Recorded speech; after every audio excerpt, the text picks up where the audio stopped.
Breast feed ಮಾಡುವಂಥ mothers express ಮಾಡಬೇಕು, pump ಮಾಡಬೇಕು, ಲ್ಯಾಕ್ಟೇಷನ್ ಮೇಂಟೈನ್ ಮಾಡಬೇಕು.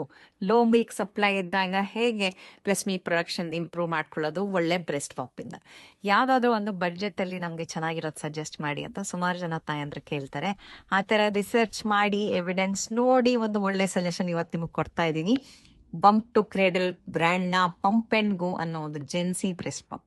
ಇವು ಯಾವುದೋ ಒಂದು ಬ್ರೆಸ್ಟ್ ಪಂಪ್ ಚೂಸ್ ಮಾಡಬೇಕಾದ್ರೆ ಕೆಲವೊಂದು ಬೇಸಿಕ್ ಫೀಚರ್ಸ್, ಇಂಪಾರ್ಟೆಂಟ್ ಫೀಚರ್ಸ್ ನೋಡ್ಕೋಬೇಕು. ಜೆಂಟಲ್ ರಿದಮಿಕ್ ಸಕ್ಷನ್ ಆಗಿ ಚೆನ್ನಾಗಿ ನಿಮ್ಮ ಬ್ರೆಸ್ಟ್ ಎಂಟಿ ಆಗ್ತಿದ್ಯಾ ಅಂತ ನೋಡ್ಕೊಳ್ಬೇಕು.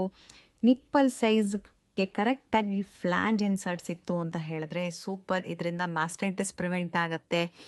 ಆಮೇಲೆ ಚೆನ್ನಾಗಿ ಬ್ರೆಸ್ಟ್ ಮಿಲ್ಕ್ ಎಂಟಿ ಆಗದೆ ಇರೋ ಸಿಚುವೇಶನ್ ಬರುತ್ತೆ. ಬ್ರೆಸ್ಟ್ ಎಂಗಾರ್ಜ್ಮೆಂಟ್ ಆಗದೆ ಇರೋ ಹಾಗೆ ಆಗುತ್ತೆ. ಇನ್ನೊಂದು ಕಾಸ್ಟ್ ಎಫೆಕ್ಟಿವ್, ಅಫ್ಕೋರ್ಸ್ ಇಂಪಾರ್ಟೆಂಟು ನಮಗೆಲ್ಲರಿಗೂ ಕೂಡ. ಪಂಪಿಂಗ್ ಸ್ಪೀಡು ಫಾಸ್ಟ್ ಆಗಿರಬೇಕು, ಕರೆಕ್ಟಾಗಿ ಬ್ರೆಸ್ಟ್ ಮಿಲ್ಕ್ನ ಎಂಟಿ ಮಾಡಬೇಕು. ಇನ್ನೊಂದು ಪ್ಲಾಸ್ಟಿಕ್ ಫ್ರೀ ಇದ್ರೆ ಇನ್ನೂ ಒಳ್ಳೆಯದು. ಈ ಎಲ್ಲ ಸೂಪರ್ ಫೀಚರ್ಸು ಈ ಬ್ರೆಸ್ಟ್ ಪಂಪಲ್ಲಿ ಇದೆ. ಪ್ಲಸ್ ಇದು ವೇರಬಲ್ ಪಂಪು, ಆನ್ ದ ಗೋ ನೀವು ಬ್ರೆಸ್ಟ್ ಪಂಪ್ನ ಹಾಕೊಂಡು ಕೂಡ ಮಿಲ್ಕ್ ಎಂಟಿ ಮಾಡಬೇಕು. ಸೂಪರ್ ಆಗಿರೋ ಒಂದು ಪ್ಯಾಕೇಜಿಂಗಲ್ಲಿ ಕೂಡ ಇದು ಬರುತ್ತೆ. ನನಗೆ ತುಂಬ ಇಷ್ಟ ಆಯಿತು. ಇದು ಈಸಿ ಟು ಯೂಸ್.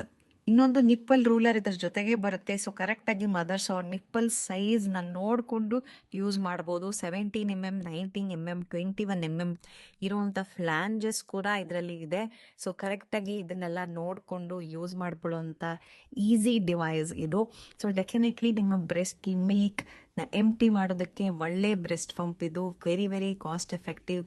ಡೀಟೇಲ್ಸ್ ನಿಮಗೆ DM ಮಾಡಿದ್ರೆ ಕಳಿಸ್ಕೊಡ್ತೀವಿ. ಸೊ ಡೆಫಿನೆಟ್ಲಿ ಬ್ರೆಸ್ಟ್ ಫೀಡ್ ಮಾಡುವಂಥ ಮದರ್ಸ್ ಇದನ್ನು ಯೂಸ್ ಮಾಡ್ಬೋದು. ಇದು ನನ್ನ ರೆಕಮೆಂಡೇಶನ್.